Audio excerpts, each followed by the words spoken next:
You're never gonna make it, you're not good enough. There's a million other people with the same stuff. You really think you're different? Man, you must be kidding. Think you're gonna hit it, but you just don't get it. It's impossible, it's not probable, you're irresponsible. Too many obstacles, you gotta stop it, yo. You gotta take it slow, you can't be a pro. Don't waste your time no more. Who the fuck are you to tell me what to do? I don't give a damn if you say you disapprove. I'm gonna make my move, I'm gonna make it soon. And I'll do it cause it's what I wanna fucking do. Cause all these opinions and all these positions, they come in millions, they blocking your vision. But no, you can't listen, that shit is all fiction. Cause you hold the power as long as you're dreaming. There's no way that you make it, and maybe you can fake it, but you're never gonna make it. Are you just gonna take that? Make them take it all back. Don't tell me you believe that. Are you just gonna take that? Or will you fucking fight back?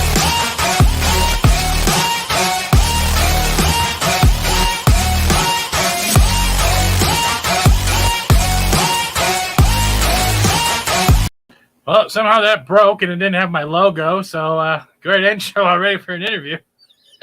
All right, so welcome to FATS Boomers Everything within the first 2 minutes of an interview, as I wonder why I question my life, and I see people in the chat, and we will say hello in just a second. But we have a special guest who has a special announcement, as well as I hope we get to shit on some things and have fun across the generations.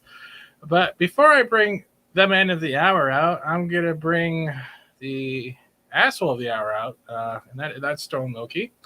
I don't know why it's doing that. Hi, Loki. All right, this audio. I'm surprised I can fucking fit in here.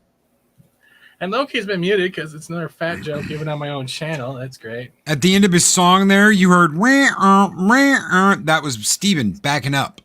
Ladies and gentlemen, that was Loki from Mornings of Mischief. Catch him every morning at 9 a.m. on someone else's channel. But of course, before everything else gets down, I want to bring in the man, the myth, the legend, who only can deal with me once a year, and that is Mr. Chuck DIXON, as we try to make him bigger than usual. Because usually... Hey, Chuck, how you doing? Pretty good. How about you? How's everybody doing? No self-esteem. This guy shits on me all the time with fat jokes. You know, not 900 pounds. 900 pounds. That's all I got to say. Of depression, yes.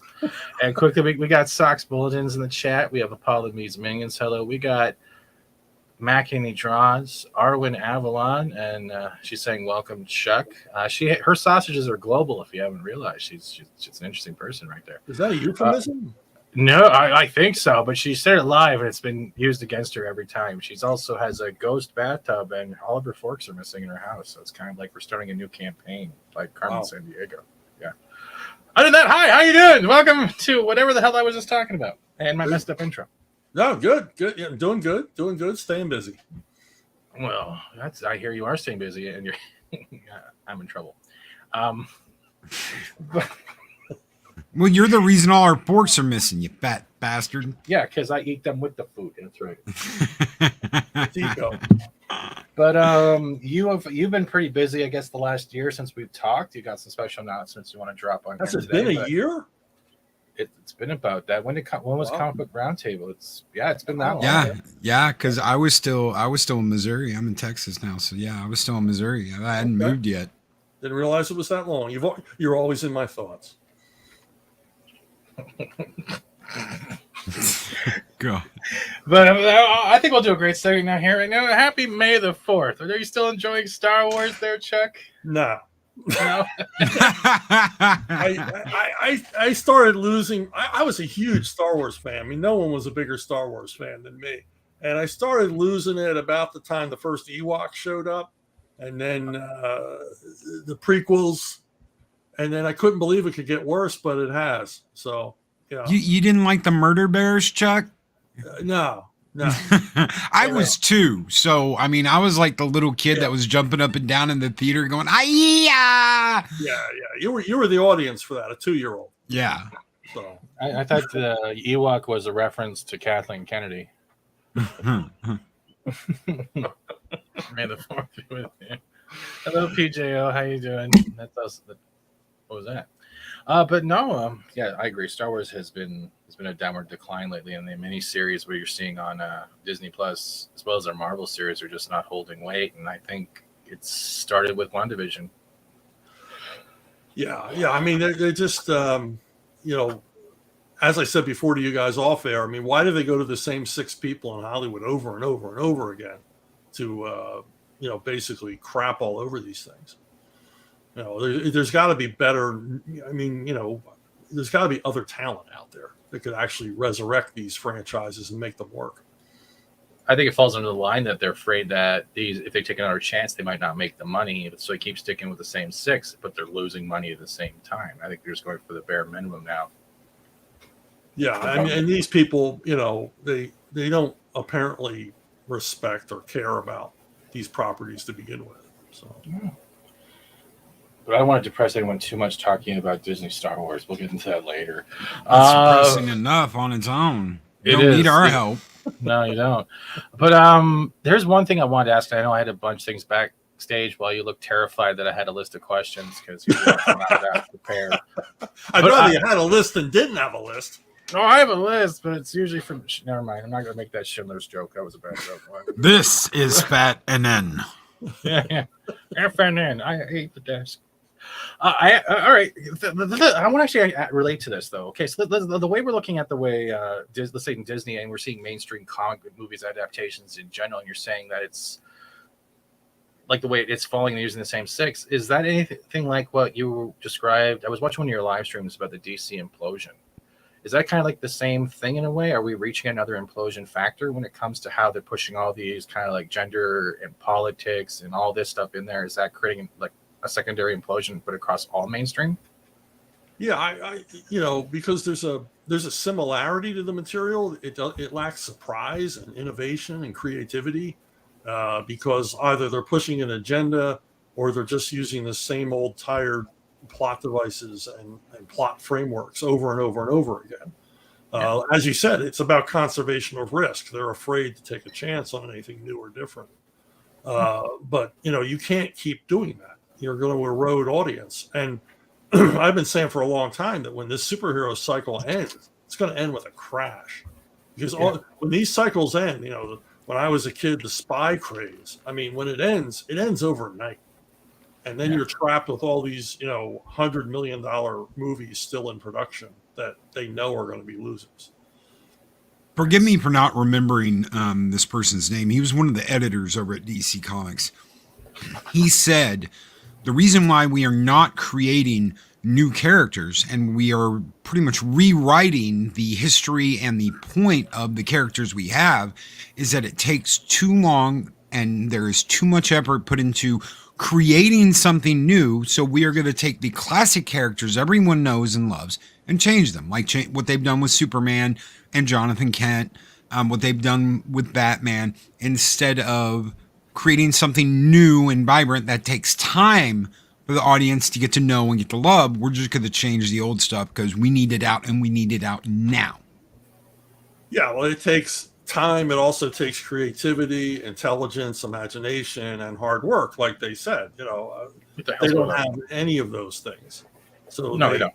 And I mean, any restaurant owner will tell you got to add something new to the menu now and again. I mean, everything's not going to hit. Comics is a throw it against the wall and see what sticks medium.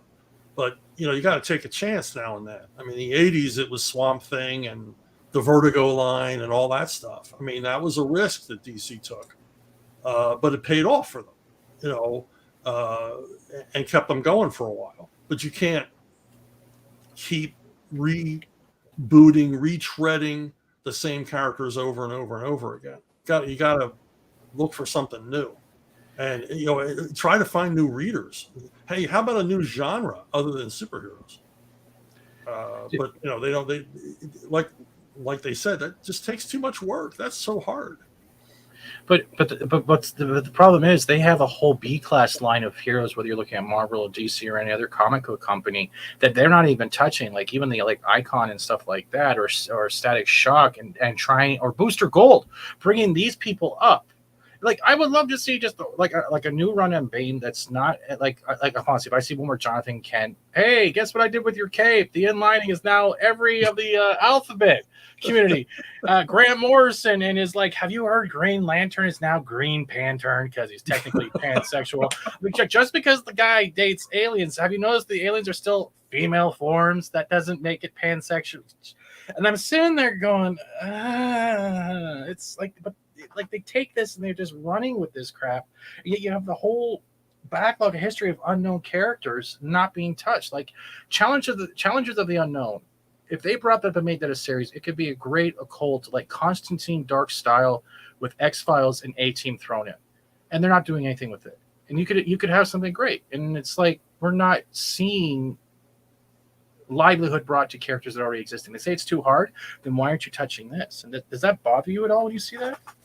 Oh yeah, I mean, back when I was still going to DC and still pitching stuff, I mean, I pitched an all ages Commandi book because I thought Commandi, the last boy on Earth, the concept is right there. And you know, I pitched it as a young adult thing because for like tweeny girls, what's better than the last boy on Earth who has, and all his friends are talking animals, and it's apocalyptic. There's something for everybody. But they said, we're not interested in that audience. And they weren't interested in doing something because Commandi's not a superhero. So you're right. You have this backbench of, 80 years of characters that they could be drawing on and doing stuff with. And they don't touch any of it because they're not, primarily the comic book companies are run by people who aren't comic book people. They don't think the way comic book people think. Wait. I hate to do this, but what am I doing? Nope. I'm sorry, I messed that up. I didn't mean to do it like that. Can you say that one part again, please, so I can have that for nostalgia? Comic book, there's no comic book fans in these companies. That's right. Yeah, there's no comic book people. There's no comic book fans. They're not comic book lifers. They're careerists, thinking about, their next job, their next gig. And they don't know the history of these characters. Nor do they care. They don't know anything about them. That's brilliant. The last time I was at DC offices, I was actually in the offices and they wanted me to do something. It was Batman and the Outsiders. And I had some questions about characters, because I never dealt a lot with outside of the Batman offices. And so they said, well, we have a continuity guy. So I go to his office and I ask him about the characters, and he goes searching through a Who's Who volume that he had on his desk. He doesn't know the answer. He's not a comic book guy. It turns out he was from the music business. And he was like learning as he went along. It's like, no, you need a geek in this job. You need a lifelong comic book nerd in this job. And that's true of all these jobs. The exact same thing is happening in the gaming industry as well. What you're talking about, you've got people in gaming media that are only there to get a political correspondent job. They're like, oh, well, I only got this job because I want to be a political correspondent one day. Well, why would you want to have anything to do with gaming if you don't even know anything about gaming? And then these people get ripped on and they get talked about and they're like, well, how dare you say anything negative about me, when they're basically admitting they know nothing about the topic that they're writing about and they're talking about. That makes no sense to me. Why would you get in an industry like that as a stepping stone when you know nothing about the industry? Because it looks cool on their resume. But how I crapped on, so technically what we're dealing with is the generation of the Amber Turds. They get a property, it's handed to them. They have no idea or how to manage it. They've never done anything creative because they've never known what criticism is. They take it as harassment, and then they do things like this. And they think they're helping a community when all they're doing is ostracizing them for their one characteristic, rather than looking at the fact that these are still characters written on paper, drawn in pencil, but they have more persona than they have ever had because they've never understood that failure doesn't mean giving up. Failure is criticism, and it's supposed to make you grow. Yeah, and they also they don't like or understand the concept of a hero, and that's been true for a long time. Yeah. I mean, that's been true since the British writers showed up. because they didn't like the concept of heroes. They were like all anti-imperialist leftists who didn't like, didn't understand how to write a hero. Other than like Alan Grant, the rest of them were like, they liked anti-heroes. They liked bad boys, and they basically treated the heroes like they were idiots. I'm sorry to torture you with this picture, but I'll switch it back. But I think that's a little bit better. The other thing, but this is your baby along with other people and creators, right? And this is ARKHAVEN. You also have arktoons. What can you tell people that are watching what they are expected to find here? Well, if you go to ARKHAVEN.com, you'll find arktoons, and it's a free digital service where you're inching towards 7 million views. We've been around. Last week was our first year anniversary. And, congratulations! Yeah, and there's dozens and dozens of weekly episodes of free digital comics, and these are high res. You can read them on any device, right up to your big screen TV in your family room. Crystal clear clarity, and we got every genre you can imagine, from horror, adventure, humor, superheroes, espionage, all of it, science fiction. And I'm actually done with a number of the series on there, but I think I have like 6 or 7 weekly series up on this site. What is your favorite so far that you can you think people should go to first and dive right in? I like Something Big a lot. It's got a new episode today. It's about 30 years after aliens have basically taken over the Earth. This guy, he's an old criminal in his 70s, and he puts together a young gang of kids to basically pull a heist on the aliens who have taken over the planet. It's funny, but it's also dark. But it's a heist story set against a science fiction background, and also My Sister Suprema, which is my superhero parody. Ah, yes, It's just proven pretty popular on the site. It's basically a sibling rivalry comedy with a superhero background. I'm waiting for the site to load in, and that's not the morning after. Wow, you guys have a lot. I gotta go back then. We got a lot of stuff. Of stuff. How many actual, let's say writers or not publishers, I guess, how many contributors do you guys have to the site? I've never really counted. I mean, we got at least a dozen doing regular work, and and even more artists. Okay, so that's awesome. And for anyone who was watching, you can find this link as well as his Subscribe Star that we'll get into a little bit later in the description below if you guys are looking to support Chuck or just to subscribe and donate money for him having to deal with me all day today. Either way, he still wins and I still lose, so it's all good. Hey, it's free comics. At least go take a look. Oh, most definitely. Yeah, I guarantee that there's something for everybody on this site. Arwen quickly says, superheroes used to exemplify the best in us, the best we could be. Now they wear wingdings on capes.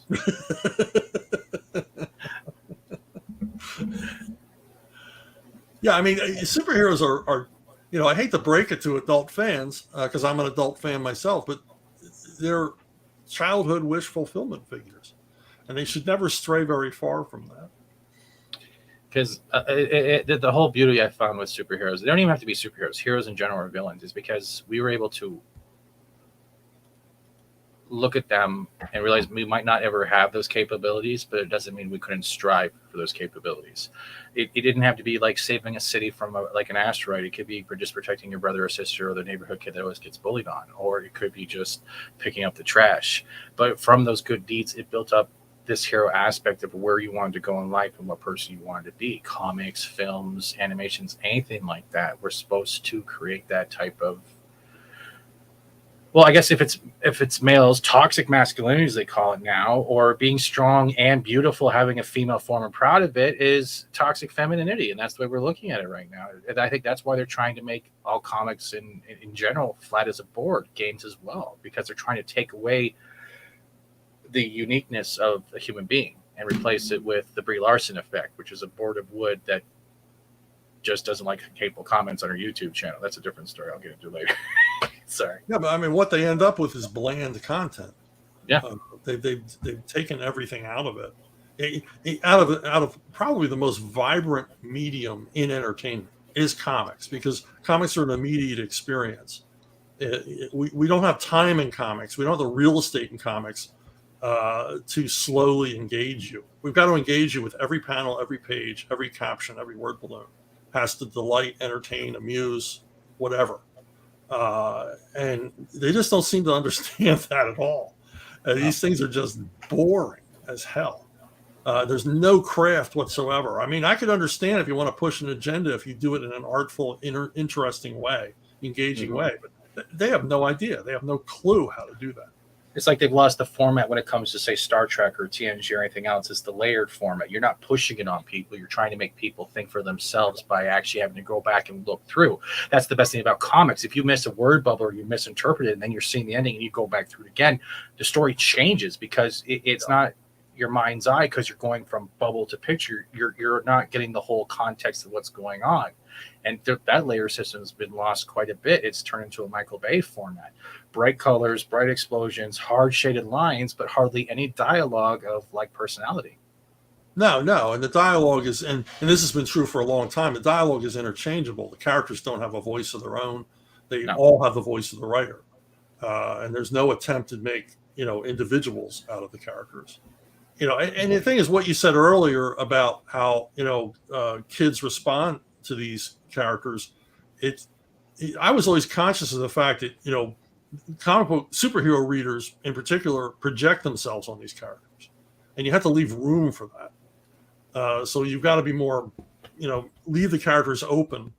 So once you start assigning them, religions and political beliefs and things like that, well, it's harder and harder to project yourself on them, because it's like, wow, I really like this hero, but now I found out he's an enormous, boring, long-winded jerk, and I can't relate to him anymore. Do you think that's? Oh, okay, go ahead. I was actually going to say, go ahead. Do you think that's why you've got so many rebootings of the same character in the same book? I think Captain Marvel got rebooted 5 times in 1 year. To me, that's like unheard of. Back in the 80s and the 90s, you might hear that every 10 years or something. I mean, I know they did a soft reboot of Superman and a couple of things here and there, but not in a single year. Not like that. To me, that's completely insane. You would reboot a book and a story and a character 4 or 5 times in a year. Well, they have no confidence in their own abilities, with quite rightly so. They don't put the work in to make it work. They don't commit to it. They don't stay with it. I mean, back when I was working on Nightfall, Denny O'Neil laid out a 2-year continuity, and we stuck to it for 2 years. And it was successful because I think the readers understood there was a level of commitment behind it. We weren't going to let them down. We weren't going to give up on it and just let it peter out. Now, why would the readers have any confidence? I mean, if there was a version of Captain Marvel that maybe you liked in that mix, well, forget about it. That character's gone in 2 months. Chuck, I would like to say one quick thing. Every time you talk facts, AOC starts crying on my screen. But that's another thing I wanted to ask. My truths offend you. Yeah. Oh no, it's logic. All right. Also, another thing. Have you seen the new promotional poster for Thor: Love and Blunder? Yeah, it looks like a train wreck. It does. They've entirely lost the direction. It looks like woke titties. Sorry, that's what people call him. Woke over here. Woke titties is trying to be James Gunn, and it doesn't look like it's gonna do it. And he's always finding himself, and Thor just doesn't need to find himself. He's Thor. Just rebuild Asgard and go with that. Sorry. Well, that's what they do over and over again. I mean, instead of coming up with a good story and putting the character in it, they're always deconstructing the character. I mean, look at the 3 recent Star Trek movies. I mean, we're always worried about the Captain Kirk's going to lose his captaincy. I don't give a crap about Federation politics. I just want to see Captain Kirk being a badass. Yes. And Kirk felt the same way. Just look at Star Trek 3. Kirk was like, they ain't going to give me my ship. I'm going to take my damn ship. I don't care what they think. I'm taking the ship. Yeah, exactly. Yep. And Thank you for the raid 6. That's the other thing, though. Please don't watch Discovery. I would like to see you live into your long years. Okay, don't watch Discovery. Don't watch Picard. And the fact that they're bringing back the original crew for the last season, season 3, they're bringing the TNGs into Picard 3. Please don't kill us with you. Please don't die on us watching that. Everyone on YouTube is doing it for you. It's bad. Picard's worse. Picard is worse than Discovery. When you see a middle-aged blonde woman eating batteries out of cars like she's at one of Steven's Chinese buffets. You know what? Hold on. I'm going to mute him quickly because I'm tired of the fat jokes. He even tagged us on Twitter with a fat guy trying to use a forklift to get out of their house. Oh my god! But yeah, it's bad. Picard's worse than Discovery. I never thought I'd say that ever in my life, but Picard is worse. Yeah, I catch up with them through the Critical Drinker. That's the only exposure I have to them. Yeah, and Halo's no better. Halo has actually done pretty bad. Yeah, how do they mess that up? By the same way. Look at Captain Keyes.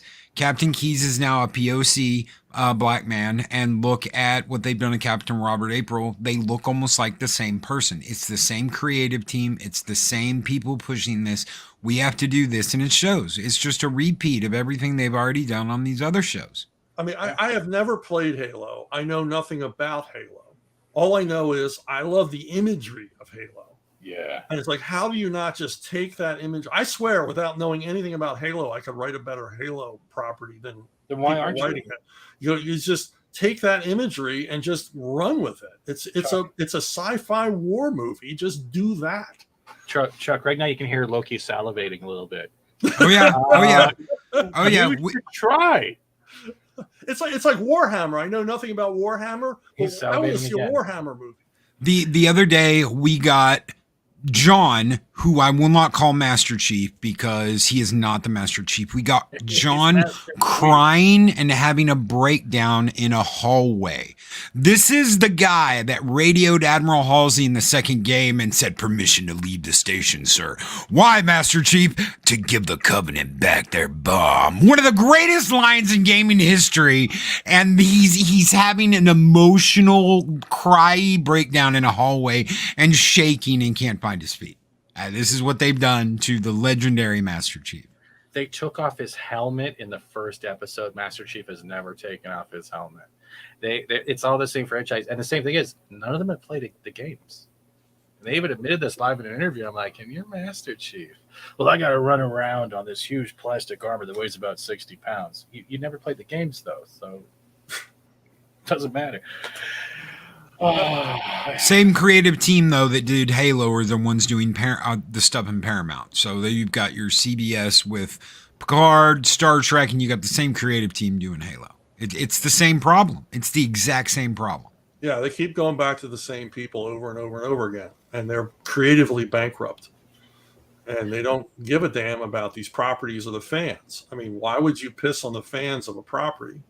They're the ones that got it going. They were the early adopters, and whatever appealed to them. I mean, look at Marvel Comics. I mean, Marvel Comics, it's all based on material that reached at most at any one time 500,000 readers. Now it's known all over the world, and the reason for that is because that 500,000 reader fan base saw something in those properties that made them loyal for decades. And that thing they saw is what made it popular with movie audiences. So why not just always go back to that source material? There's so many great stories that have been untold from the Marvel Universe. Why come up with this lame ass crap that they're doing now? There is one thing I want to segue into, and I agree with. And I actually heard this from Nerdrotic, and I wanted to hear the story behind this. And I think Loki is also a fan of this, and I'm going to bring it up right now if I don't boomer this. And whoop, I boomered it. All right, let's see. There we go. You found a loophole in the copyright with the Tolkien nuts to do a Hobbit Illustrations, correct? You were doing the Hobbit Illustrations, right? With David Wenzel. Hope I can read that right. Yeah, David Wenzel. I originally did it for Eclipse Comics, and Dean Mulaney was the publisher, and Dean was always looking for public domain material that we could exploit. And he had a guy who would like haunt the Library of Congress looking for stuff that hadn't been copyrighted. And the guy came across an original uncopyrighted manuscript for The Hobbit. And it wasn't it had differences from the end product, that the final version that Tolkien published, but it was similar enough that Dean sent me a copy of it. He had a Xerox copy and said, start working off of this. And I'm going to try to get the rights. So he basically had the Tolkien estate, who hate comics. They hated comics. He had them over a barrel. And he said, look, either you allow us to use the authorized version, or we're just going to go ahead with this unauthorized version and we'll keep all the money. And eventually they succumbed, and then I got a call from Dean. He says, throw those Xeroxes away. Start working off your paperback of The Hobbit, which I did. That's the question I have to ask here. Let's say you did go with the you did go with the copyright-free version, right? Would that then open up the world for you to actually create your own, like say DIXON verse of The Hobbit? If you were using it just from that uncopyrighted version, would you have more free rights to create more stories, or would you only be limited to what was there from the Xerox? You would be limited. I mean, obviously you wouldn't be able to use anything that wasn't in it, but of course you could create new characters based off of that stuff. So yeah, I mean, the sky's the limit. But I'm sure Tolkien people by now have locked that one down. They even NFTs and pictures, and they've funny on Twitter, they're yelling at people, "We're going to sue you!" I'm like, "Good luck finding us." No, they're very litigious, and now that the guy that used to run it is gone, and the kids are running things, and now the doors are wide open to all kinds of horrible crap that they'll produce. They used to be they didn't like comics. I understood they didn't like comics, lowbrow medium. But they kept things locked down. They kept, the guy that used to run it was very tight with who he would allow to license stuff. But now apparently anybody can do it. We'll be seeing Bilbo Baggins squirt guns probably before the year's over. See, that's the thing that's weirded me out here. If they even had a chance to, like, let's say they wanted to do comics and did graphic novels of Lord of the Rings, they would have a moneymaker right there. They would have something that they could branch out and actually get younger audiences in, and not have to worry about interviews with the Rings of Power and how much they want to make love to Sauron. Or you're sitting there, it's like, what kind of rings are you guys making over there? And I know Loki's a fan too. Now, give me questions, Loki. I don't want to take over everything. So you were able to do The Hobbit. You never were able to go anything beyond that, like Lord of the Rings? No, because like I said, they hated comics, and we couldn't find an uncopyrighted manuscript for Lord of the Rings, so we couldn't do it. I mean, it would have been a moneymaker. It's the biggest moneymaker I've ever worked on. It still sells all around the world to this day. I mean, it's never out of print. So obviously, a Lord of the Rings graphic novel done right would have been a huge success. Would you have the right? So you would never have the rights to take that and make an ARKtoon using that book at all, and being able to adapt it at all to ARKHAVEN? No, damn, no, because once they authorized it, then they're in control of it. I mean, any monies that I see from it come directly from the Tolkien estate. Before or after they lick all the dollar bills? Yes. Well, I get my tiny little piece at the end, but it's regular as clockwork. Twice a year, I get a check off The Hobbit, so okay. I'm not complaining. No, I wrote it 30 years ago. So I'm not complaining. There is one more thing I do want to ask you about this. Amazon has gone in this direction of, we want to make a more adult Game of Thrones version of Lord of the Rings with Rings of Power. They want, there's going to be sex scenes, nudity. They've hired sex couch coaches or whatever that are supposed to help the actors with the acceptance that they're doing these scenes in the show. How do you feel, having worked on The Hobbit, of all things? To me, there's no place in this, but how do you feel with them introducing a more adult-oriented Game of Thrones-like aspect to Tolkien's work. Well, I mean, I was upset about the whole diversity ridiculousness. Right. I didn't even know about the sex stuff. Now I'm, if it's possible, even more upset about this. I mean, what the hell are they thinking? You've got this beloved franchise that's made billions of dollars worldwide with all those movies. Why would you not just do more of that? Why? What's the, we're talking about risk aversion and conservation of risk. I mean, that's an enormous risk to take, and it's not paying off for them. I mean, they've had 1.8 million dislikes of this project, and it's not even out yet. Amazon has had to remove tens of thousands of negative comments about this project. And I think this is where the woke entertainment culture breaks, because there's so many fans of the Tolkien stuff worldwide that are rejecting this violently. And it just looks stupid. Everything I've seen from it looks stupid. The pictures they put in Vanity Fair, they just look stupid. Chuck, I got to show you something, because I think everyone needs a laugh right now. They're scrubbing because everyone's quoting a quote from the thing, right? But we're going to show you right down here. Oh, not right down here. Now, I do have the dislike mod on, right? So I can actually see dislikes. 113K likes, 1.5 million down.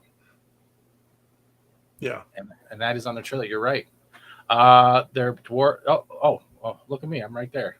The shadow that bred them can only mock. It cannot make not real new things of its own. I don't think it gave life to the orcs. It only ruined and twisted them. And if they are to live at all, they have to live like other living creatures. And that quote is pretty much, they keep deleting that. And you go back to the shadow you cannot pass. Everyone just quotes. Yeah, you're right. And they've been removing stuff daily. Yeah, because they have to keep this mythology alive that this is going to be extremely popular, and it's not. I mean, their core audience of this is going to turn their backs on it. $58 million an episode. Wow! Just for the condoms. Because you want to have enough latex to not have your fingerprints all over the shit you destroy. It just looks tiresome, tedious, boring, stupid, insulting. I mean, it's demeaning to everybody involved. Cool. Now we're gonna segue back, because it's reaching the half mark, and I know we've been going. I honestly, we should start a new segment like once a month, is like shitting on shit with Chuck Dixon. This would be great. But I wanted to ask you, you said you had a special announcement coming up, and I want to know what that is so I can share it out and you can let people know. Which special announcement are we referring to? Which one do you want to talk? We can release all of them right now. I don't care. I don't know. Well, Levon Cade's on audio. That's a big one for me. Yeah. I finally have audio books of my Levon Cade novels available at Audible, or you can go on Amazon and find them. So that's a big deal. That is awesome. Is that what we're referring to? Is that? I think that was one of them. You were sharing something else about, like, if you like Jack Reacher, we have just like another Jack Reacher now in audio. I was trying to remember exactly, but yeah, I never got the links to that. So I was like, so hold on, I'm going to look for it. Loki, take the stage while I look uncomfortably for not being prepared for one link. Okay.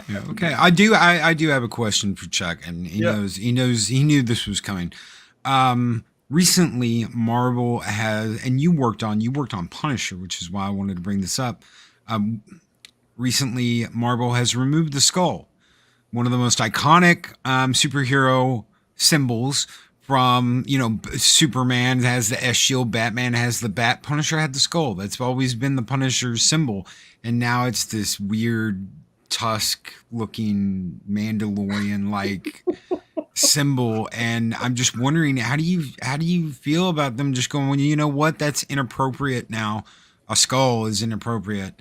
So we're going to take that away and we're going to change it to this. Are we in a society now where we are that uptight and our butt cheeks are clenched that hard that we can't let a superhero have their own superhero symbol? We've got to change it because someone might go, oh no, that's wrong. Well, changes like that don't reflect what society feels or what the mass readership feels. It reflects what, a tiny, cadre of, snowflake editors feel. And really what it comes down to is they hate cops and they hate soldiers. And they don't like the idea that cops and soldiers routinely use the Punisher skull as a symbol for, whatever. They put it on their helmets, they put it on their tanks, they put it on their cop cars. And they don't understand, these guys they like the Punisher because he's a badass. That's really all it's about. He's a guy who doesn't quit, doesn't stop, and he's resourceful and tough. And that's what they admire. But the people running Marvel, they don't admire any of those things. And they don't like the Punisher anyway. They've never liked the Punisher there. I mean, they didn't like the Punisher when I was doing the Punisher. Mainstream Marvel didn't like him because he was kind of different. I mean, he's admittedly different. It's a more adult, darker vision than most of the Marvel superheroes were. He is a true anti-hero. He's a destructive force. Don't you love that, Chuck? Do you love that? Yeah, look at that. And he's got a samurai sword. I mean, come on. Frank doesn't know how to use a samurai sword. He's going to hurt himself. Where do I put the bullets? What the hell's going on? He's leading a pack of ninjas. He would shoot ninjas. He doesn't work with ninjas. And he's a loner, so immediately they give him a gang of guys to run around with. It's just, they never understood this character. He's simple. He's primal. He's every element of toxic masculinity. Of course they hate him. Are they? The thing is with the whole, they say that this is just a run saying that he's now working with the Hand, and that's why the skull has changed. But that seems like a scapegoat because even then he wouldn't change who he is. He's the Punisher. The skull is iconic. First time I was introduced to Punisher was in the 90s Fox Kids Spider-Man. Remember when he turned into the Man Spider and like he had the 6 arms and everything, and it was Craven and Punisher teaming up to turn him back into Peter Parker. And when I saw Punisher, I was like, there's a man with guns running around the mystery machine of weaponry. I'm like, what's going on here? And I was like, yeah. And then we got those other movies that were all over the place, but I got lucky. I got my cousins introduced me to the Punisher in the comics before the Spider-Man ever existed, and I actually saw the Dolph Lundgren Punisher movie back in the day before that. But yeah, he's a different kind of guy. He's yeah, exactly what you said. Toxic in every way, and I'm not going to put up with shit. I'm not going to take any crap from anybody, and mess with me, and you get a bullet. Yeah. Also, he's a slob hero. He's an everyman. I mean, I used to love writing stories where he dealt with quality of life crimes. I preferred them to him, battling supervillains or, international crime cartels. I liked having him take down carjackers and things like that. And that's the kind of hero, that's the kind of guy he is. And if have him hanging out with ninjas, and why would he change his skull symbol? I mean, ninjas are basically a death cult. I mean, what? I don't know. These people know nothing, and they just can't get out of their own way. But there's a side note to this we can actually throw back in their faces, because we can just throw like Punisher 2099 back in their faces, and we can show that the skull still lives in 2099. Like you guys do realize that 2099 he's still wearing the same skull. So eventually he goes back. So yeah, you're just in the middle of this sandwich. Hey, Jester. But it's I'm sick of it. But I did find what you were talking about. You finally got audiobooks. How are you guys doing on those so far? It seems to be doing well. I like the guy that's reading them. He's got just enough of a drawl to make it work. Because they presented me with some other guy, and it's like, no, this doesn't sound right. To me, it's got to sound like a voice in your head, like your own thoughts. I don't like these intrusive, real dramatic readers. But yeah, I'm hearing a lot of good positive feedback on it. People are enjoying it. Awesome. I'm going to check one out. Don't worry, I will pay for one. I won't use my free credits. I'll tip the Chuck. Well, I mean, either way, I'll get a piece of your credit too. Oh, good. At least it works like that. Yeah. For those that don't know, I hate sounding like a professional interviewer at all, because I'm not. what can you tell people that know nothing of Levon's trade? What can they expect from this series, whether if they're reading it or listening to it? Well, Levon's I created Levon to scratch my Punisher itch. As we were just talking about the Punisher. Punisher's the only character I still think of stories for, even though I don't get paid to do that. Because you see stuff in the news, you're like, wow, Frank Castle would be right in the middle of all that. I mean, Frank Castle would be in the Ukraine right now. I mean, anywhere where it's a lawless, open, free fire zone, Frank Castle's going to show up to settle some scores. So basically, I created Levon Cade to scratch that itch, so I could write stories like that. They're a lot more grounded in reality than Frank Castle. And Levon's got some stakes in his life. He's not a total loner. He's got a daughter and things like that he has to look out for. And but like Frank Castle, Levon creates all of his own problems. He pisses off all the wrong people, and then he has to deal with that. That's awesome. Now, I've written 12 of them so far. Jesus. Now, quickly, I want to bring someone in. He's a little late, but he's a fan, and you met him first on Comic Books Round Table, so it's kind of like we're having like this reunion in a way. And this is my buddy, 24/7. He also knows the guy we were joking around about. Blow that shit up. So you blow that shit up. Blow that shit up. And he's smiling and he's like he's shaking his head already. I can see him in the back. And there's 24, and he's also a fan of yours as well. So I'm just trying to cool. I'll put the link in the chat for the Audible for people to look for it. But yeah, that sounds awesome. Thank you. Congrats. All right. And 24/7, Chuck DIXON again. He's blushing. How's everybody doing? Good. Doing good. Good to see you. Hey, pleasure seeing you again. So thank you. Sure. Hopefully the chat's doing well. Thank you all for having me. So. All right. Yeah. No, I missed a whole lot, right? No, only 46 minutes. You're still good. We're still going. Don't worry. Okay. All right. See, right now 24 is playing it cool, but in reality, he's like Homer dancing through the field of flowers. He's like, man, I'm sitting here with Chuck and we chilling, talking about this cool stuff. But he's trying to play it cool. He's trying to be like Mr. T about it all. Like, yeah, I'm here. Yeah, what's up? We love you, brother. Yeah, you remember those Neil Diamond concerts? Like, oh my God, it's Neil! Take your panties off! I gotta throw them at the stage. Take them in. Now, quickly, 24. I'll let you ask a question real quickly. Paulie, who's made for the chat, goes, Chuck, what's your process to coming up with all these stories? Usually, I start with like the big scene. What would make this story special, especially with comics? You got to have the big eye candy. So I'm writing a story now, and it was unusual because I started with characters. I usually don't start with characters. I usually start with plot, but it's got to be done quickly. So, and just today I figured out my big scene. But usually I start with the big scene and then build from there. Figure out how am I going to make that work? How am I going to get to that? That's awesome. So you choose like say like it's a big like you're choosing like a big conflict or the main conflict, and then you can actually from there it's kind of like you can build how your ending will go as well as how it got up to that point. Is that what you're saying? Yeah, it's like I want to end this with blowing up a gigantic space station the size of a planet. Now, who's going to do that? How are they going to get there? What are the conflicts along the way? And you figure all that out. As you go along, as you're building the story. Every writer works differently, but that's generally how I start.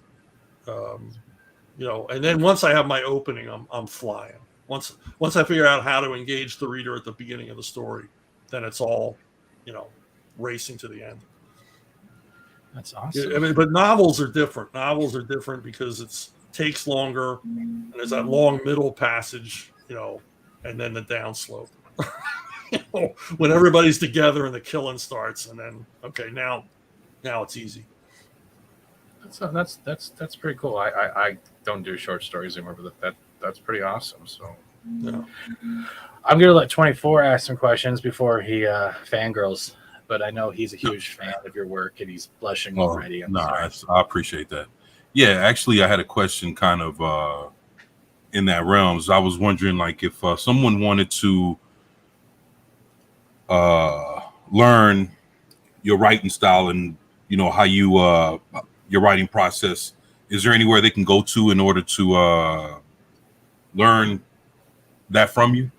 Well, I have a website, chuckdixon.net. It's a blog site, and there's a lot of essays on there about writing, where I talk about building story and character. You basically tell you what I do, and some sample scripts and stuff like that there. And then I do a thing on YouTube, Ask Chuck Dixon, and I ask a lot of questions, a lot of questions about writing and structure, and give examples and stuff like that on how to build characters, how to create plots, how to keep things moving, pacing, all that stuff. So that's a place you can go. I've done, I think, 105 Ask Chuck Dixons. They're fun to listen to. I actually went through a couple, and it's like you answer pretty much anyone's questions, and you're very honest about it. Your opinion, especially when we were talking backstage, and like with the Disney and then the Lord of the Rings and all that stuff. It's actually it's very refreshing to actually hear creators who have been through the industry actually give an honest opinion and not be afraid that they're going to be like the next target of a cancel culture campaign, because that fear of the cancel culture campaign is what's holding, I think, a lot of creativity back. That the freedom of opinion and the freedom of what you draw is on the line here.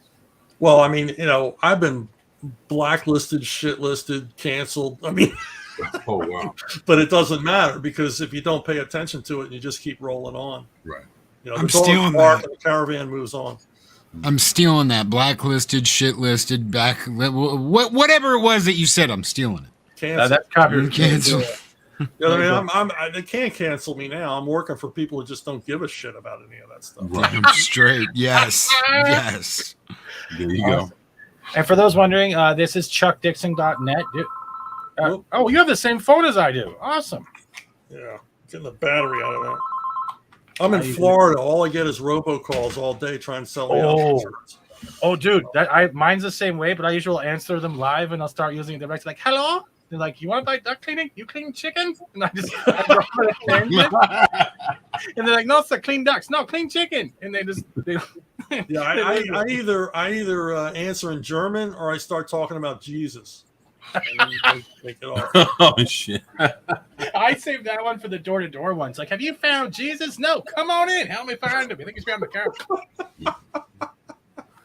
You got to mess with them, man. My favorite, the fake IRS or the fake Canadian revenue agencies. They're coming like, your numbers have been squandered. I'm like, and I'll call them, and they'll be like, hi, can I have your badge number? Hang up. Oh, well, some kind of officer you are. I'm out, bitch.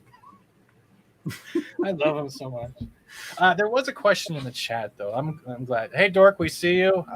Socks, and we have. Wait, hold on. Dallas Wolfen asks, does Chuck think the comics will ever go back to normal instead of the wokeness infesting the industry today? That's a good question. Well, I mean, you got a lot of alternatives. There's a lot of unwoke comics out there. They're not from DC and Marvel, but they're out there, and they're doing very successfully through crowdfunding and things like ARKtoons and stuff like that. So you have alternatives. Will DC and Marvel ever wake up? I don't know. I think that Warner's and Disney will divest themselves of those comic book companies before they'll allow them to go unwoke. Yeah. I think definitely for DC Comics. I mean, Discovery Channel is just going to shed them at some point. They already got rid of Zaslav. Has already cleaned out I think 90% of their inclusion department, pretty much, and Sarnoff and all of them are gone. They got pink slipped, and we're watching what's going on with DeSantis in Florida, and the way Disney's acting is that Disney stock is dropping almost at $100. They've been dropping. Yeah. So you are right. That pendulum is coming. It's just we're tired of waiting for it to go. Yeah, it's like why speaking of woke, I mean, these people are asleep. I mean, why don't they wake up and see what the hell's happening? The public is rejecting this crap. They're seeing, you look at box office, it's just eroding. And then when they do something like the recent Spider-Man movie and it makes a freaking fortune, why don't they look at it and go, well, yeah, it was just a straight up superhero movie without a lot of crap in it. That's why it made money. That's why people liked it. Did you see the article that came out that China would only release Spider-Man in their country if they removed the Statue of Liberty from the movie? And Sony said no. Yeah, but you got to wonder, did Sony say no because they're like standing up for the red, white, and blue, or because Money. it would have cost them a fortune to take that Statue of Liberty? It would. It was the last part of the movie. Like, hey, what are they fighting on? Air. Nothing but air. Yeah. A giant blue tarp. They had to create some new statue, you know. And there was one more question I wanted to get to, because this has been a lot of fun so far. I think it was, where is it? Socks asked, who would dare cancel Chuck Dixon? They've all tried. Man's a great writer. They've all tried, you know. The armies of trolls that have come after me. But, you know, the thing is, if you ignore them, that there's no effect. No. You know, the problem is with these people that go and apologize. Yes, I completely and agree. My willingness to name names makes them stay away from me. Because, I mean, a lot of freelancers, rightly so, live in fear that they will never get another job from DC and Marvel. Even if they haven't worked there for 10 years. They're like, oh, you know, they might call someday, and if I say the truth, they'll never call me. Well, I know they're never going to call. So I say nothing but the truth. Right. Because I'm not worried about getting hired by DC and Marvel ever again. Because it's never going to happen. And at this point, I wouldn't even want it to happen. That's inspirational for a lot of people who are probably wanting to hear that, because indies are booming. And yeah, because I mean, I'm you know, I pretty much went public about my disdain for DC Comics because they stopped paying us international royalties, and it was a significant portion of my income, and they simply stopped paying them. And no freelancer will step out with me. I mean, if 100 freelancers said, "Hey, what about international royalties?" DC might actually start paying them again. I'm sorry. Because I mean, every time I hear, like, I did an interview with a guy in the Czech Republic, and he's holding up all of these Chuck Dixon volumes in Czech, and I'm like, I don't get a check, you know, because the stuff is I'm always in print in Europe, and they used to send money for that, but they don't. They just keep it now, and that's the kind of thing I'm talking about. Is, you know, the freelancers have a power, but they don't use it. That's gotta suck. That's gotta be suck. Like, you guys are all in the same industry. You've all pretty much worked together or grown together, interacted with one another, and yet when it comes to like being the phalanx in general, like, you have your shields all down, you have your spears all out, like this is a Spartan moment. It's got to be kind of like a painful retrospective reality when not everyone will stand with. No, yeah, because you know, it's the fear that they'll be out of the club. It's like, well, you're already out of the club. Right. Have you heard of Eric July by chance? Yeah, I did an interview with him a while back. Yeah. Yeah. So you've heard about him trying to start his own comic book company? No, I did not. Well, good for him. Yeah, I see futures ahead. Maybe that, you know, about that'd be awesome. Well, the axiom is, if you want to make $1 million in comics, you start with 2 million. So nice. 24 Loki, do you have anything else you want to ask Chuck before I have him sue me or something? I don't know. For too many questions. Yeah, I was gonna ask. Is there anything that you're currently working on with ARKHAVEN? Well, yeah, I'm doing something big, weekly episodes. I'm doing My Sister Suprema. I'm done with a lot of these things, like All Hero Q and stuff like that, but they're still appearing. My work is done, but, you know, you're still going to see more stuff, Avalon, things like that. So I've got like maybe 7 or 8 properties there. And then on a couple of them, I'm ghosting. Throne of Bones and Silencioso are both written by me, but they're credited to Vox Day. So yeah, I'm staying busy with that stuff. Wow. And I have a huge project. I mean, a big jaw-dropping project coming with Vox, but we can't talk about it for a couple of weeks. We're going to announce it in a couple of weeks. But it is. I'm not a hyperbole guy. This is big. All right, then I'll have you back in a couple of weeks then. Okay. Yeah. Trust me, I'll be everywhere in a couple of weeks because I want to push this mother up a hill. You can swear, Chuck. You can swear here. Yeah, Go ahead. Yeah, I know you want to be professional. You're like, well, you know, when you have kids, you're always self-editing. Hold on, I will translate like the bad sign language people when Biden speaks. Motherfuckers. There you go. There, sorry. Socks also has a quick question. He says, ask Chuck about Dreamwalker and Mikey Sutton's comic book company, Second Skin Comics. Do you know Mikey Sutton and Geekosity? I know him, but I don't know anything about his comics or his company, so I can't tell you anything. No, okay, all right. Cool. What about Are you? Sorry. Yeah, I was curious to ask you. Are you working on any kind of animation or anything with any kind of video games? No. I've done a little work for video games in the past, but I haven't heard from them recently. So yeah, nothing like that. Damn. All right. I'm talking. Everybody in comics is talking with somebody about NFTs and gamification and stuff like that. But nothing's come of any of it. All right, that's a good question. I don't want to trap you. I don't know if it's. I hope this isn't a trap question. But what are your thoughts on how NFTs are being promoted lately? Do you find it being sustainable right now, or is it just like the cash grab at the moment? And feel free not to answer if I'm being too provocative. I talked to a really wealthy guy a few weeks ago. This guy's got like staggering amounts of money, and he gave the best. No. Okay. No. He gave the best estimation of this whole thing. He said this is going to go about 4 or 5 years, and then the bottom's going to fall out of it. And he goes, but there's no reason not to make a fortune in it while the sun shines. Shit. Just like the Beanie Baby, right? Yeah, it's Beanie Baby writ large. I mean, it's like crazy. I kept using the Beanie Baby analogy in meetings. I wasn't very popular for using that analogy. Shit. Because everybody wants to believe in it, and it's like this is crazy. Right. This is the tulip panic. I mean, this is crazy. All right, then the second question is, because I know other people are waiting to say it. Thoughts on Funko Pop figures burning or no? Yeah, well, I mean, Funko Pop figures, I don't see them going away because they're so broadly based in their interest. I mean, if you have an interest in anything pop culture or sports, there's a Funko Pop figure that you want to have. Yeah, and I think that's going to go on forever because there's always going to be new content for them to exploit. And apparently they're very inexpensive to produce. So I have about 300 of them. Yeah. But going back. Yeah. I mean, everybody says, oh, they're stupid. And then you find one. Oh, I got to have that. And then once you have one, you know. Right.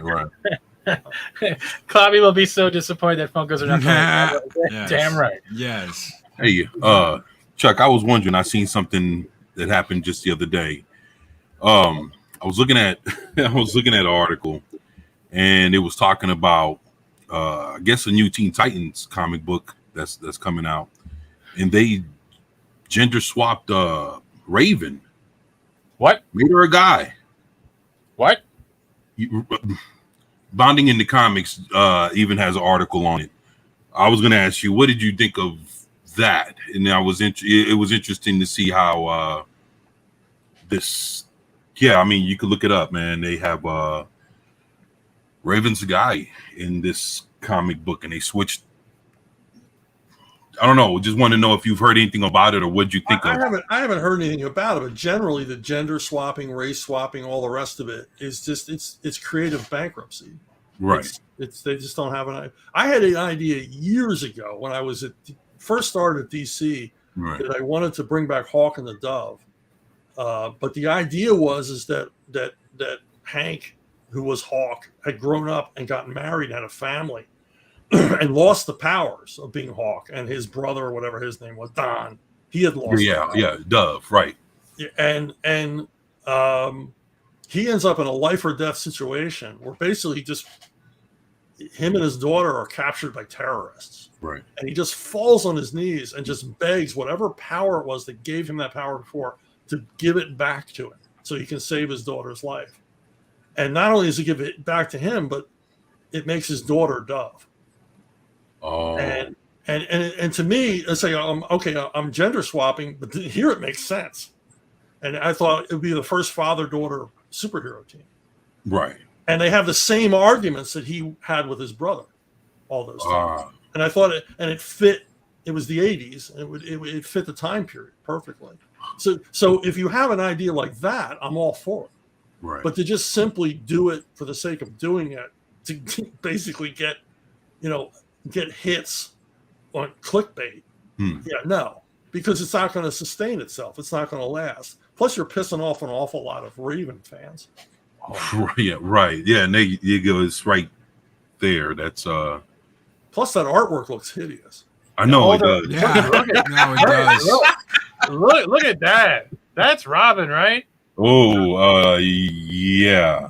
I didn't even think that was Robin. I saw the colors, but I said, no, that can't be Robin. It's got to be something else. But What's with that hair? I mean, And Super Squirt above her, I don't know what the hell that is. I don't know what kind of uniform that is. No. That's not. No, that's no. Hot Topic Kent right there. That's Hot Topic Kent. No. It's just bad all the way around. It's just it's just total lack of craft. Why? No point to it. And wait. Yeah, is that Wally? Wait, is that no. Hold on. No. I'm gonna tell you who that is. They came with non-binary Flash, right? That's the. No, hold on. Was that before or after No Leg? No. You know what? You remember? You remember?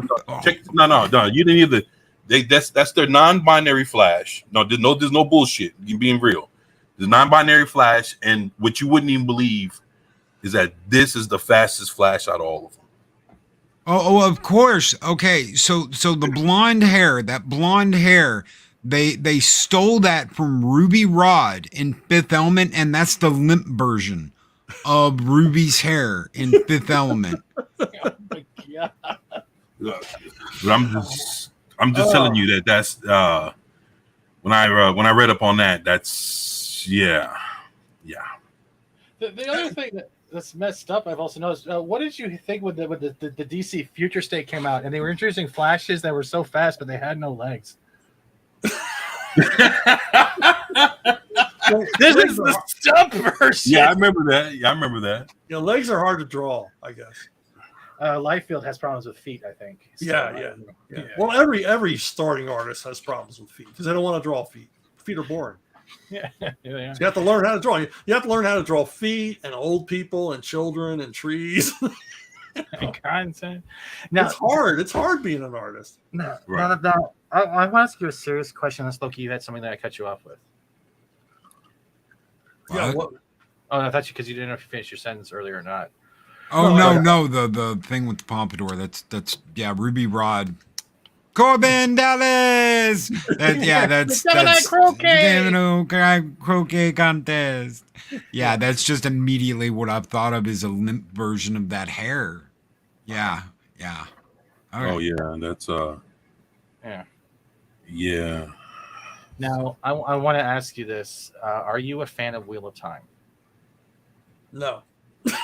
Good answer. Well, you did not the series. You did the graphic novels, though, right? Yeah, but wow, they did not lend themselves to comics. I mean, the first one they adapted was New Spring, and the first chapter of New Spring is two women watching two other women read, and it's like, wow, this is not comics. It was really hard to adapt them to get because comics are eye candy. You want to see stuff, and there was like nothing to see. So I had to exploit. I mean, if someone mentioned a battle in passing, remember when we were at the, Valley of whatever, I would spend 5 pages showing that battle. I had to make it all up. See, that bothers me. Damn. So it was. The series they brought up, the TV series, they have kind of ruined the books. And I read all the books religiously. Like, I love them. I love the story of the veils coming down. Rand. The veils coming down. I'm thinking Sword of Truth. I have them backwards. My bad. I have 2 different books in my head right now. What they've done to Rand and they've done to everything else within those series, they Lord of Rings it, or what they're going to be doing to see in Rings of Power. They've already done to Wheel of Time, and it's a travesty. Because what you're saying about covers being eye candy, so my camera wants to work, which now doesn't seem like it wants to work because I'm using the wrong camera. Let's try that again. But you say eye candy, sir. Yeah. Okay? If the cover can't sell you, right? Right. You can't go anywhere. Right. So I know there's Yeah, something. I mean, comics are all eye candy. I mean, all the art's got to look attractive and engaging and interesting. You can't have dull panels and dull pages and dull covers. I mean, it's all because comics. What do they have except what you can see? Yeah. They don't have music or actors or anything else. It's got to be what you're looking at in your hand to make you want to buy it or read it. And that's all craft and marketing and all the rest of it, talent, and we're not seeing a lot of that now. And this is pretty much all of your good reads. This is all of your series. I'm seeing like SEAL Team 6. There's Vengeance of Bane. You got Bad Times Winter World, Birds of Prey. I'm sorry I even brought up Wheel of Time. I'm very sorry. I will never do that again.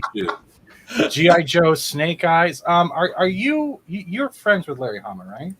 Well, yeah, as much as anyone can be friends with Larry. No. You know what I mean, though. But like, I love Larry. And I'll always owe him for giving me a big break at Marvel and everything that I learned from him. But yeah. The thing I wanted to ask, though, because when the controversy came out with the whole Snake Eyes thing, is that he came out actually and said that was his original idea for Snake Eyes, was what people were saying. He's just gone woke with that he actually wanted to keep that character along the lines. And this was a way of redoing it. Did that in any way cause him to doubt his fans, or his fans causing more doubt with him, or was that more something I should ask him if I ever get a chance? I don't know. Yeah, I would ask him. I never. Sorry. The entire time I worked with Larry, I never knew what he would say at any given time. I never knew how he would react to anything. I mean, he is a force of nature.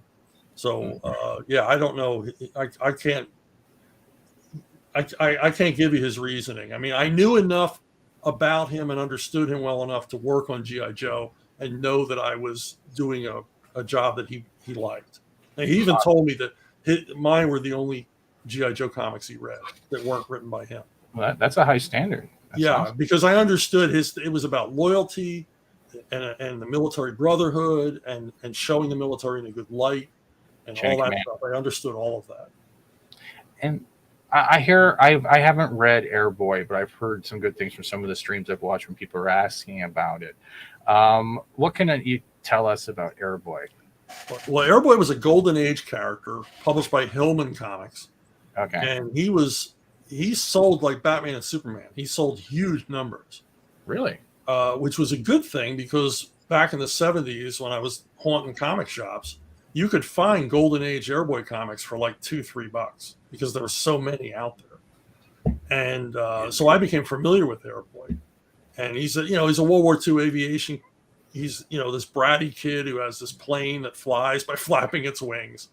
And, but he kills, Japanese pilots and Nazi pilots by the bushel load.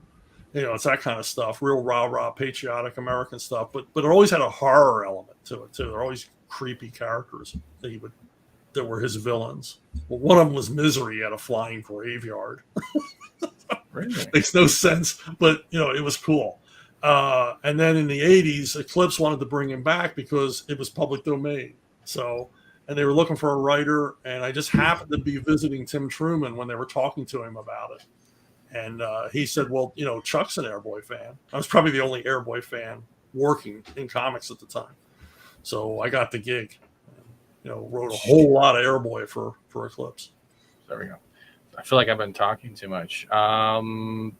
Is there anything we haven't covered so far that you wanted to do on this show or anything like that before you restraining order me? Yeah, I can't think of anything. Like I said, I got a big announcement coming in the next couple of weeks, and I will come back on and talk about it. All right. Apollomes wants to ask, what do you think of the movie Snake Eyes? I didn't see it. Oh, I don't see a lot of these recent things. They're not. It's because it usually follows the same format, and it's not really an entertainment aspect, right? That's pretty much with a lot of male films out there. Marvel. Yeah. I don't want to watch stuff that's going to break my heart. So yeah. Oh yeah. I can't believe that. Someone I brought this up and it actually made perfect sense. You remember when MCU they start off and they have all the different film shots from all their movies and the Marvel logos coming in. If you watch that in reverse, you can actually watch the downfall to where it was great and actually timeline it out. and it feels perfectly good. It's true. Yeah, they sort of get you disheartened at the very beginning before the movie even starts. Remember this? Not no more. No like Dayblox now. Remember when it was really great? Yeah. There's one thing I'd ask. I don't know if it was touching. Like, we lost Neil Adams a while back, like not too long ago, man. And how has the community in general with comic book creators been dealing with that? Like, it's been crazy. Neil was irreplaceable. He's irreplaceable because he was a voice. He was a guy who didn't mind speaking up. Yeah. When Graham and I ran into trouble with DC and Warner's over Bane and the money they were paying us, Neil went to them, and we didn't ask him to. He heard about it, and he basically went and gave them hell over the way they were treating us. So they treated us a little better, but we owe it to him for doing it. And and he was always that way. I mean, if he heard of a freelancer getting a raw deal at DC, he'd go give them shit about it. That's awesome. And there's nobody else was doing that. That's crazy. I'm sorry. Yeah, man. It's like I know it's not easy losing people in the community. I know. Yeah. In general, but yeah, but I mean, like I said, Neil's irreplaceable. He was one of a kind.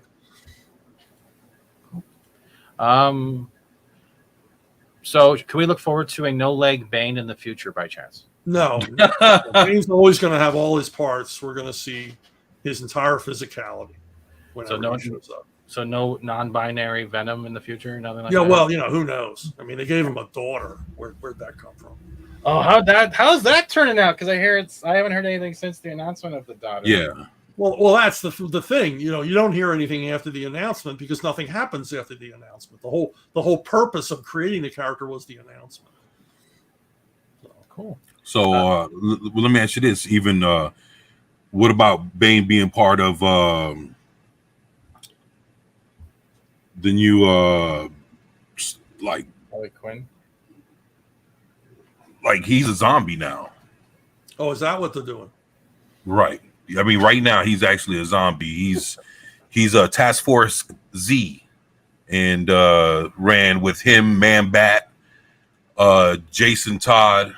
So it's him, Red Hood, Man Bat, and like 2 or 3 other characters. And most of them, if I'm not mistaken, they're dead. So they're all zombies running around. And the reason why they're led by Jason Todd is because at one point he was dead, so it's like he knows what it's like to be, on both sides, alive and dead. So they put him as the leader. Oh my God. I'm no bullshit. That's I mean, I'm sorry, I couldn't help but start laughing. Well, I mean, eventually Bane will be a talking cat. I mean, they'll just run out of things to do and they'll just do that. So I can't worry about it. And the thing is, I mean, okay, that means there'll be a Bane zombie action figure down the line, so I'll see some coin from that. Right. I mean, it's like, I don't know. It's like that's like a step away from having him as the Bane in that Batman movie, where he was just. I lived in darkness. I was raised in darkness. Yeah, it's. You were raised in darkness. I was born in it. No, I'm talking about the one from the 90s. Super Juicer. Exactly. Yeah. So I mean, it's but he's, like I said, he's in a zombie form. So if like I said, it's Task Force Z instead of it being X. Wow. Z. The Z's for zombies. So they got that. As a matter of fact, it's like it could be right now issue 10, maybe. 10. Wow, and this is the first I'm hearing about it. It's been out for 10 issues. Yeah. It's they're bringing vampires in, right? They're bringing vampires in. Yeah, well, the thing is, it's like Bane. He got killed off by the Joker because Bane killed Alfred, if I'm not mistaken. And so basically, the Joker was mad because he didn't want Alfred to be killed, so he killed Bane. Well, that's some motivation. Right. So that's the reason why he's a zombie to begin with. Why did the Joker want Alfred to be killed? Why did the Joker even? How did the Joker even know about Alfred? I don't know. I guess with whatever was been going on in the there he goes. Wow. Yeah, this is the first time hearing about it. Yeah, so basically, it's like whatever was been going on in Batman comics in the last 4, maybe 5 years, has it to where Alfred's dead now, and Bane was the one that killed him. Wow. So what happened was about maybe 2.5 years ago, the Joker ended up killing Bane, so he's dead, and they resurrect him for Task Force Z. Wow. Did they use a Black Lantern ring? I mean, I'm just saying, but he's running around with Man Bat and, like I said, a bunch of other guys, and the team leader is Jason Todd. So, yeah, what did I say? Creatively bankrupt. There you go. Yeah. I know what it's like to be dead. Follow me if you want to live. Okay. Or be dead, whichever. Doesn't matter now. I lived in death. I was raised in death, and now I'm death again. Quickly, Apollonie's Minion. Do you have a favorite character in any comic that's not dead? Wow. Well, I think I already said my favorite character to write's the Punisher.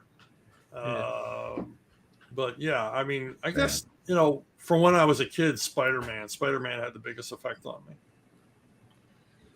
Spider-Man for me too, man. That's the one thing. If I want to get rid of my Funko, is pretty much all the Spider-Man variants, the Carnage variants. I still love that stuff, and Spider-Man's just that thing, man. Even what was it, Japanese Spider-Man with his mech and his motorcycle? Dude, it's fucked up. I looked in the news today on some Spider-Man shit, and you know how they just bought the Predator into the Marvel Universe. Guess who's the first person he goes against? Miles Morales. Okay. Miles Morales, Spider-Man. Okay. I'm just saying it like shit. Yeah. Wow. Look, I'm just saying. I looked at the cover. It was the Predator and Miles Morales, Spider-Man, hugging, going head up, and that's today, this morning. I seen it for the first time, so I guess that's the first hero the Predator goes against as he's introduced into the Marvel Universe now that he's a part of. Yeah.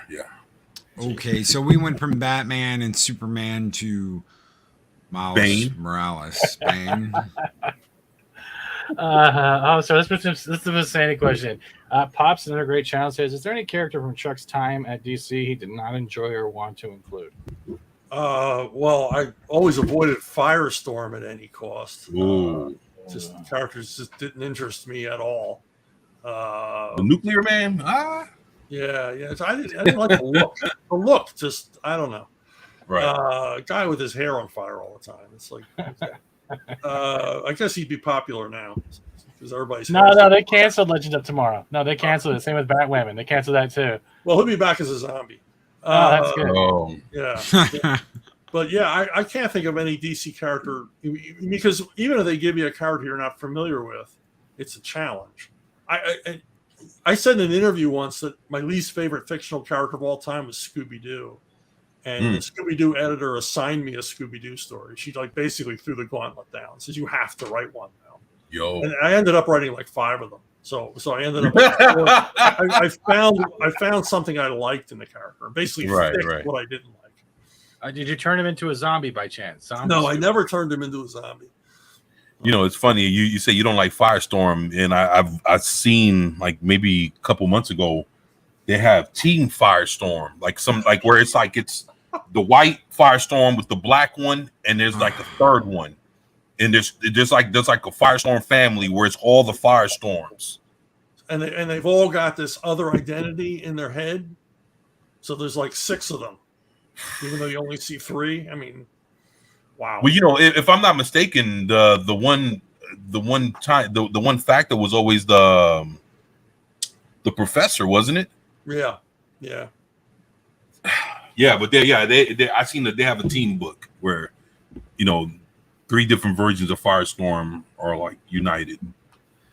Wow. Like Spider-Man, No Way Home. That'd be a nightmare book for me to write.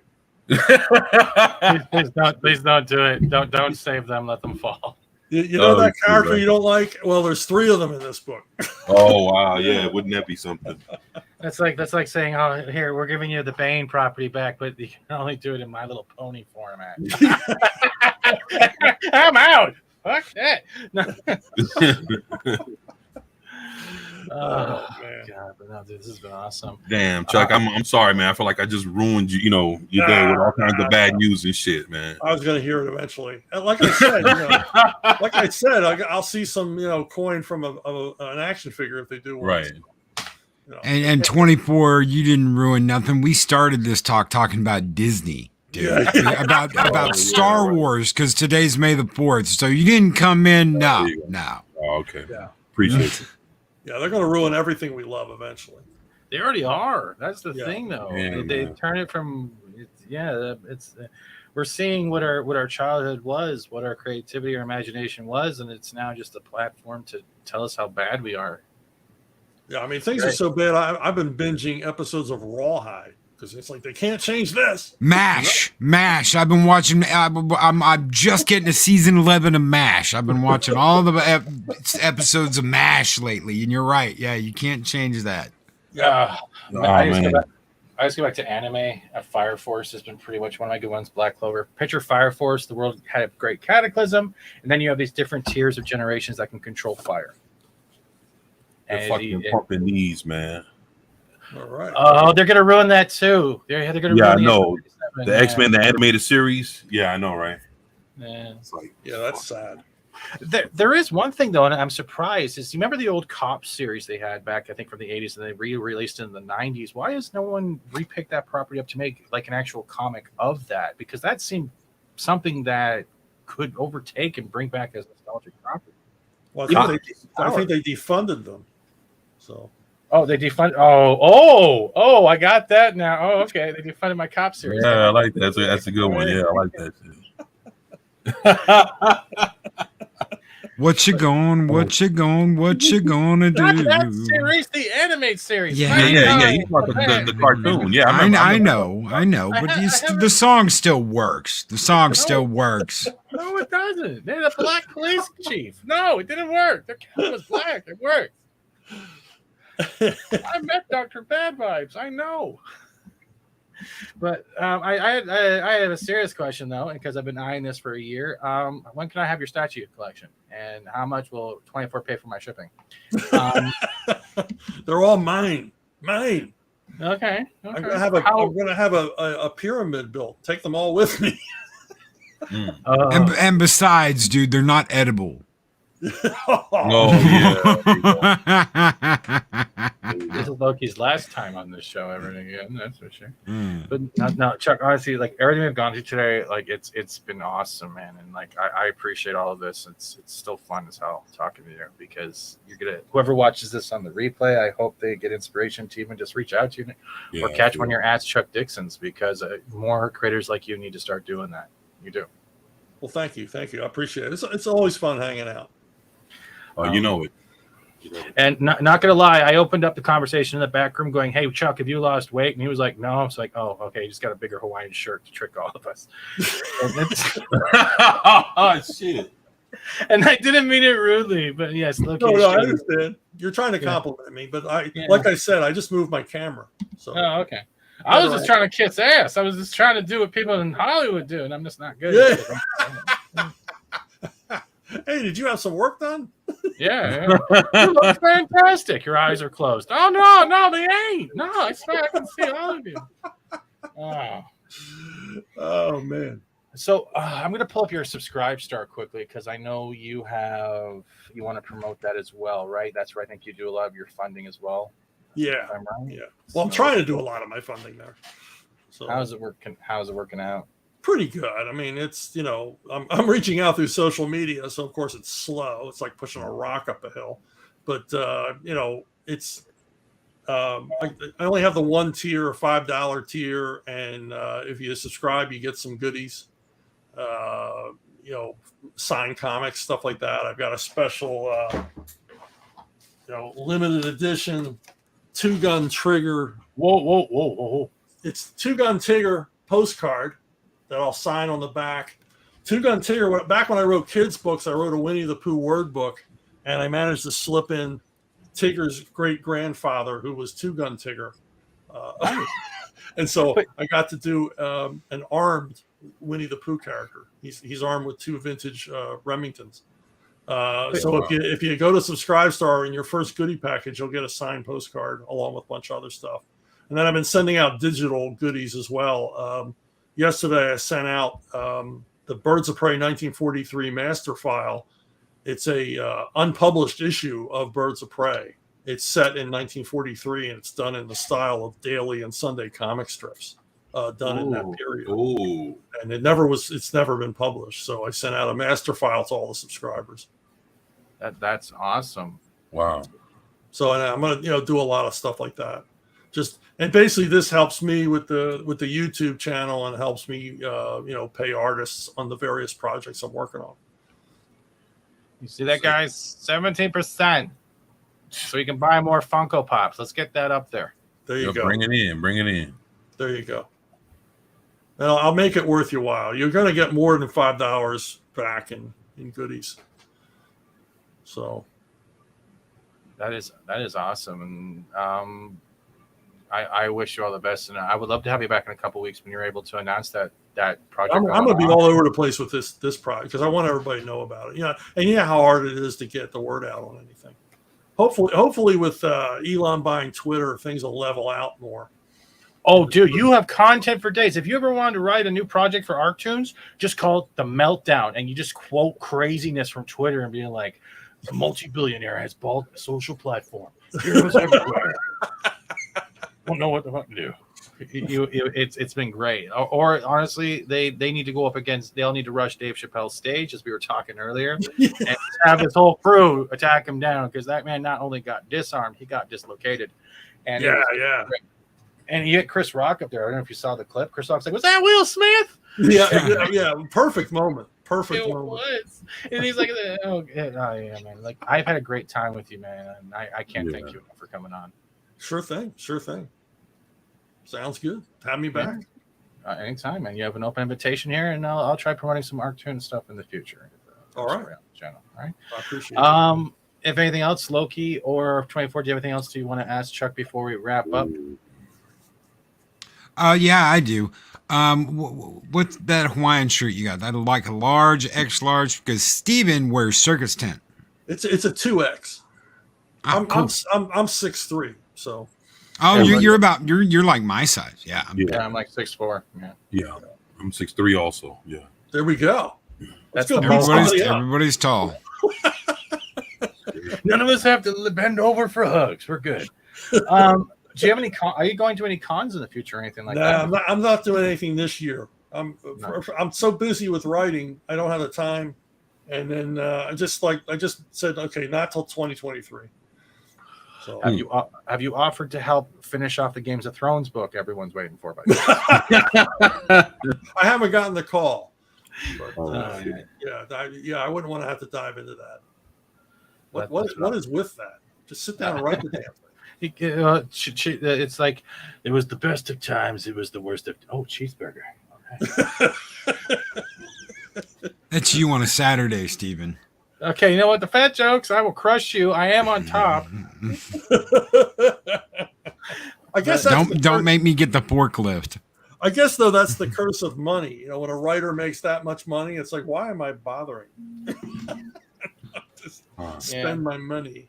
I think that's where it comes. I think money and fortune kills legacy and the ability to have something you remember by nicely. And I think that's the Game of Thrones is like that. We're seeing it self-insertions when it comes to people trying to immortalize themselves in readaptations with comic books. Like, what was it? Children of the Atom, when they reintroduced a new set of heroes. And we're seeing the new Gambit, who has Mickey Mouse hair and is throwing kinetic pin cushions out of a pin cushion. You're sitting. Yeah. I'm not joking. And then you look at the yeah. Take this. Take that. Beyond parody. It is because we're reaching a point now where you're gonna hear, instead of hearing that Pantera guitar riff, you're gonna hear re re re re re re re re re re re re. see your manager, and that's all you're gonna get. It's horrifying. And everyone's saying thank you in the chat. Thank you so much, Chuck. You've been awesome. This has been a great show. And I hope more people subscribe to your star. I hope you hit at least 10 million before the end of the year on ARKtoons. And I'd love to have you back. And hope Frank is doing well at the same time. Hope you guys are all having a great time over there with the Silver Hair Fund. It's been great. Thank you, 24. Thank you, Loki. Thank you, mods. Thank you, chat. We're going to get out of here, but quickly, our stream has been sponsored by One Crying AOC, Punisher Lost with Ninjas, Thor Love and Blunder, Twitter, and most of all, Celine Dijon mustard. The only mustard that sings shitty but goes on your bread. And Skelebetus, because that's all they have left. Good night, everybody. We are out with bad promotional things as soon as I found my video. Watch out, it's loud, guys. Wrong video. Oh, shoot. Oh, Previously on Karen's.